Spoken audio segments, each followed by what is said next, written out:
किसी टीचर से पढ़ाई करने के लिए आपने स्टूडेंट्स की इतनी भीड़ देखी है?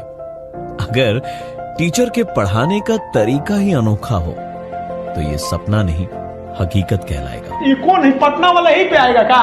यहीं पे खड़ा होकर इंतजार कर रहे हैं, जहां जाएगा तो हाथ दीजिए, इसे उड़िया देगा, उतर जाएगा, खोपड़िए पे चपा जाएंगे वहीं पे। नाम खान सर। बड़ा मुश्किल है उस शख्स को गिराना जिसे ठोकरों ने चलना सिखाया है। शौक बचपन से ही सवाल पूछने का था और आज लाखों के सवालों के जवाब देते हैं, वो भी बहुत कम फीस में, क्योंकि लक्ष्य है लोगों को काबिल बनाने का, ना कि उनको पढ़ाकर उनसे पैसे कमाने का। लड़कों के अंदर एनर्जी है, वो सीखना चाहते हैं, लेकिन उनको एक सही मार्गदर्शन की जरूरत होती है। उनको अपनी भाषा में सीखना है। मेरा मकसद यही रहा कि लड़के जब मेरे क्लास में आए तो वो ये सोच कर ना आए कि हम पढ़ने जा रहे हैं, वो ये सोच कर आए कि आज हम कुछ नया सीखने जा रहे हैं, और एक एनर्जी के साथ आए और हंस खेल के जाए वहां से। लो सोचा तू ही ना पोती थी उसको, तो ये सब नहीं करना चाहिए, नेचुरल रहना चाहिए एकदम इंसान। इतना बेहतरीन ढंग से वो पढ़े और टीचर इतना बेहतरीन ढंग से पढ़ाए कि जिस तरह मूवी देख के आते हैं याद हो जाता है, उस तरह जीवन भर याद हो जाए। रतिया में उतारने के लिए इस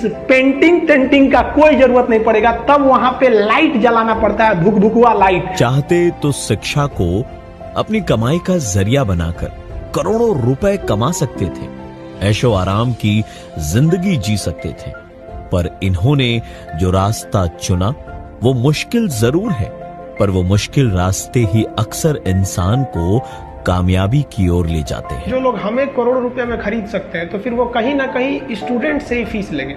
और मेरा मकसद यही है कि समाज की अंतिम पीढ़ी को हम शिक्षा दे सके, जिसे तकिया खरीदने का पैसा नहीं, वो अपना हाथ मोड़ कर तकिया लगाता है, तो उसे हम कैसे पढ़ा सकते हैं कि जब हमें कोई अगर 1 करोड़ में खरीदेगा तो वो स्टूडेंट से लेगा। इसलिए हम कम से कम में हम शिक्षा देना चाहते हैं ताकि वो लोग जागरूक हो सके। एक अच्छे स्टूडेंट के पीछे सिर्फ एक टीचर का हाथ नहीं होता, क्योंकि जिम्मेदारी उनकी भी है जिनकी उंगलियां पकड़कर हमने चलना सीखा है। हमारा अभिभावक के लिए भी मैसेज रहेगा कि गार्जियन के लिए कि आप अपने बच्चे को बहुत प्यार दीजिए, उसे प्यार दीजिए जितना दे सकते हैं, कोई कमी मत कीजिए, लेकिन उस पर हमेशा नजर बैठाए रखिए कि गलत करेगा। यही नजर एक दिन उसको पूरी दुनिया के आगे खड़ा करेगा। खान सर जैसे लोग हैं जिन्होंने गरीबी को बहुत करीब से देखा, इसलिए गरीबी को हराने का सबसे बड़ा हथियार अपना लिया, यानी शिक्षा। और अब उसी हथियार से वो तैयार करना चाहते हैं एक ऐसा भारत जो पढ़ने के लिए नहीं बल्कि समझने के लिए पढ़ना चाहता है, सिखाने के साथ साथ खुद सीखना भी चाहता है। ऐसे ही लोगों को मैं आरजे प्रवीण करता हूं सलाम। आप हिंदुस्तान के किसी भी व्यक्ति को मिलिए, अमीर से अमीर व्यक्ति को मिलिए, गरीब से गरीब व्यक्ति से मिलिए, सबसे ज्यादा पढ़े लिखे को मिलिए, सबसे अनपढ़ को मिलिए, और एक प्रश्न पूछिए, एक जवाब कॉमन आएगा। उसके जीवन का मकसद क्या है? बच्चों को अच्छी शिक्षा।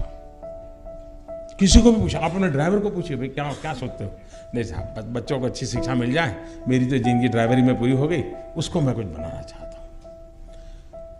साहब, मैं कईयों को पूछता हूं, गरीब व्यक्ति ड्राइवर होगा, लिफ्टमैन होगा, मैं कभी पूछता हूँ भाई कर्ज वर्ज तो नहीं है ना? तो कहते नहीं साहब कर्ज है।